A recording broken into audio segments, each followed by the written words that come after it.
We are back with another video. Before we get into the video, like, comment, and subscribe to the channel. So Bia reposted that We On Go is the highest streamed solo female rap song as of July 20th on Payola 5 with 747,000 streams.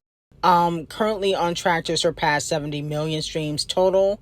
A lot of people are, clowning Cardi B because of this, because remember, in Ugly and Petty, she says, name 5 Bia songs, gun to your head, bah, you're dead. Okay? So, a lot of people are saying, well, if that's the case, Bia wouldn't be charting on Spotify if people didn't know her music. And I think people know the songs, they just don't know the face when it comes to Bia. I think people know her music, they just don't know her face. Her songs might be bigger than her face or brand. But also, a lot of fans are saying that Titanic Records is not giving Cardi B much of a push. Carisha, Mr. Brown all have viral hit songs. And it seems as though Cardi B, even with her album that she dropped last year, she doesn't have a viral hit song that everybody's listening to. Like, Spend That, she don't got that. I feel like, no shade, Okay featuring Doja Cat and Scratch Off made more noise than Cardi B's album. No shade. The only difference is that Cardi B gets payola and Scratch Off doesn't, but it looks like the payola has ran out because her music is not sticking. Now, because Doja Cat and Scratch Off's music video dropped, Okay has shot up the charts and went up 20 spots to number 159 on US iTunes all genres.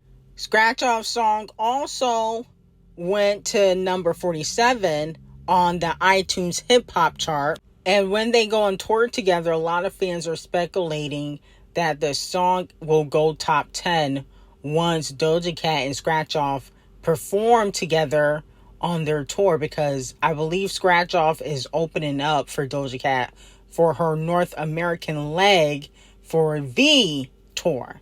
So let me know if you guys will be going to support Doja Cat and Scratch Off and see them perform Okay. Now, moving on from that, Derek Milano, who produced Yikes, which is a Nicki Minaj song that was put out in 2020, said that he is ready for Nicki Minaj to drop again. Allegedly, he is sending Nicki Minaj beats to get her back outside. Okay? Let me know how y'all feel about it. I'm here for it. Nicki gotta come with a banger now. I feel like she gotta come with a banger. It gotta be like Red Ruby level, right? Even though I just think that she should drag Camel Face, but she shouldn't drag anybody else. I don't want it to be as lethal as Red Ruby. I think that she definitely needs to throw some shots at Camel Face, only because he dragged her and he will continue to drag her if she don't clap back. You know what I'm saying? And she can't allow Camel Face to bully her, because what has been happening ever since she aligned herself with a certain politician, people have been thinking that she's an easy target. So I think clapping back at him at least would prove to people like, okay, she's not letting anything slide, right? Liz Diddy, Cardi B, the remainder of the delusional ops, she can pay dust. But I definitely think that, Camel Face needs his ass whooped even worse than when, Solange put the pause on him for cheating on Beyonce. He needs his ass beaten lyrically and physically, but more likely lyrically would be probably happen. Physically is not going to happen. So, I think she definitely needs to clap back at him. But let me know if you guys would be here for new music from Nicki Minaj. And do you think she will come back with a banger? Now, as Cardi B continues to get spotted out with Maduka Okoye, her new boyfriend that's on the DL, she has since clapped back at the fans who've been dragging her man. And this is what she had to say. One thing about it, to think for sure, I'm telling you this since I was 20. Since I was 20. As long as a nigga has a baby mom, fuck a mom. As long as a nigga have an ex-girlfriend, just an ex-girlfriend itself, this is going to happen. When I was 20 years old, I was dating this guy. He was dating this crazy ass white girl. Well, he that was an ex-girlfriend. She was obsessed with me. She was obsessed with me. She was calling my house phone. Yeah, I had a house phone and a cell phone. She was calling me to tell him to leave him alone, all that shit. She even came to my job. This skinny little white girl. To the point that I was like, girl, please. I don't want to get you beat up. Leave me alone. Because she was so little. I used to tell her, like, please, I don't want to get you beat up, please. Especially when she that day that she came to my job. And one thing about it, me and my stripper bitches, not even Keita and Sweetness, like the other ones that I used to hang out with, they will beat the shit out of somebody. I was like, please, girl, leave me alone. Then when I dated that scammer that I dated for 3 years, he had an insane baby mom. Like the bitch was even crazier. The bitch was even crazier. She was just fucking insane. Now, if y'all was around the Tommy era, if y'all was really around the Tommy era, if y'all know me from 2014 to 13, y'all know too. The baby mom was insane. And the list is gonna go on. So unless a man fucking was born the day before yesterday and never dated a girl, never did this and that, this is what always gonna come with it. I don't know what it is about bitches. I ruffle they fucking feathers really bad. I just do. So BG, I know y'all be expecting me to sometimes be single, be this, be that. I'm not gonna stay single forever. I'm sorry. I'm just not. I'm not. I need to be entertained. Like life is cool, life is everything, but it's just like the pussy needs love too. Okay. Now, a lot of fans are speculating that Cardi B is pregnant or will be pregnant by the end of the year. A lot of fans are saying that baby number 5 is coming since she's done with Stefan Diddy. So let me know how y'all feel about it. In my opinion, I'm not shocked that Cardi B has already moved on to the next nigga. And she's not even divorced yet. She's still not divorced. And she's already on her third man.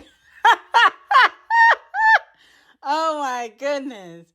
I know Off the Cheat is going to add another few million to the divorce settlement because he already wants like at least 10 million from Cardi B. So he going to definitely add another few million because she definitely comes off as somebody that can't be by themselves, or I wouldn't say a sex addict, but definitely somebody that has issues being alone. Okay, and that is a problem that she would have to resolve in therapy. Clearly, she doesn't think that it's a problem, but it is if you never can be single. Now, according to People's Magazine, they have confirmed that Olandria and Nick have split due to distance and their busy schedules. Unfortunately, that made it difficult for them to maintain their relationship. Nick has recently been liking old pictures of him and Alandria when they were in the villa together, when they were on the show Love Island. And if you guys remember, Alandria did an interview with Cosmo, and she kind of alluded to them having issues or possibly breaking up because she wouldn't confirm their relationship status. She told Cosmo, "Why does it matter if me and Nick are together? Why are you so invested in people that don't know you? That part creeps me out. I'm not living for the internet."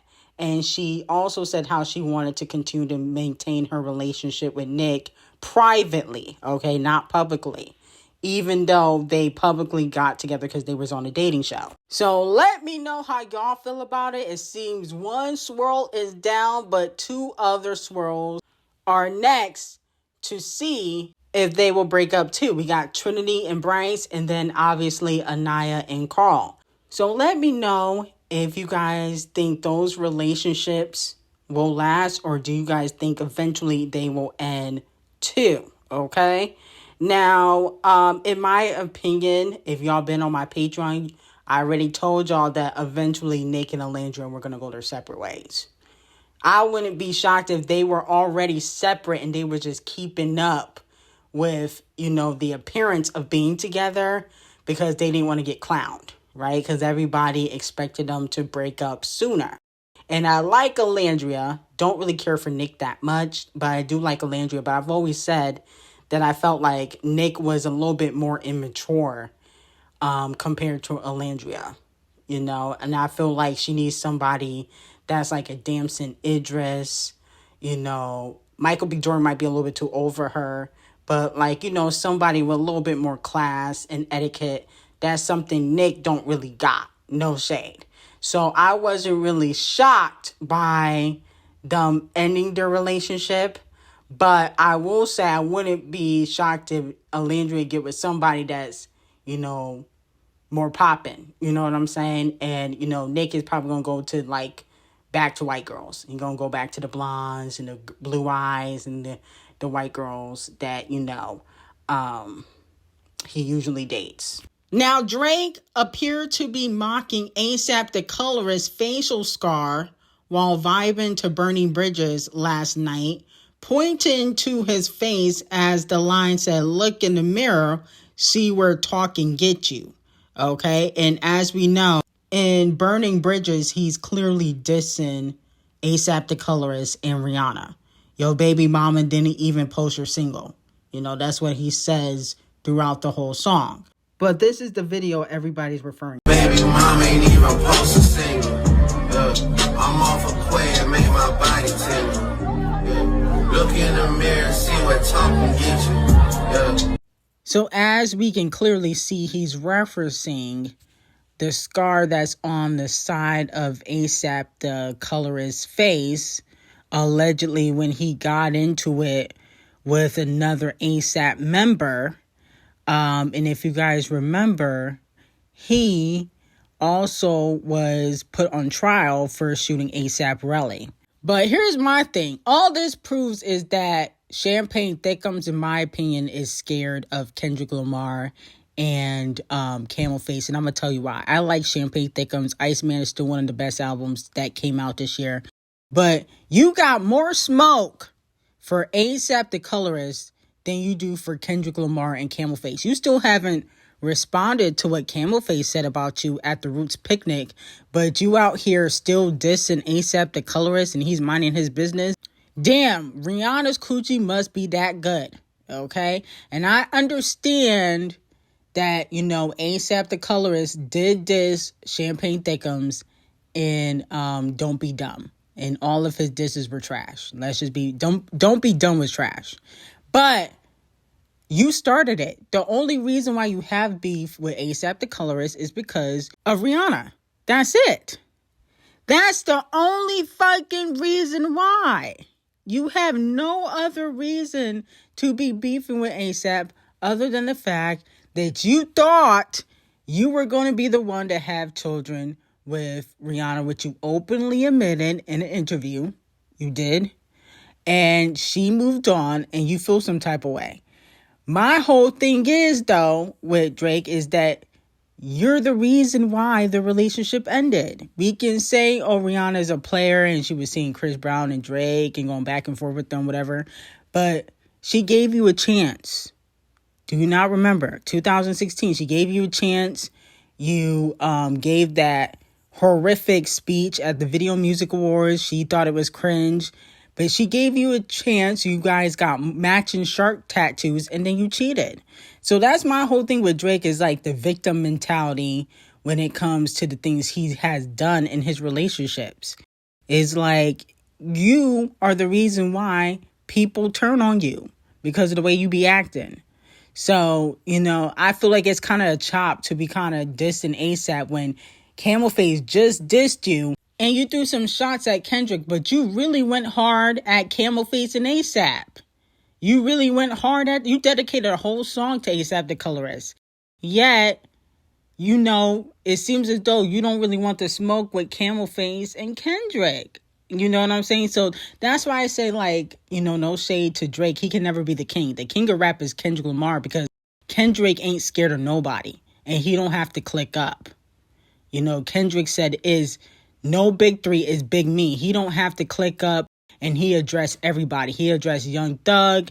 He addressed Drake. He addressed everybody that has dissed him. He has addressed them some way, shape, or form in a song. Drake needs to follow suit. Now, moving on to Beyonce and Destiny Childs. According to Matthew Gnomes, he has confirmed that Destiny Childs is releasing a brand new album featuring previously unreleased remixes.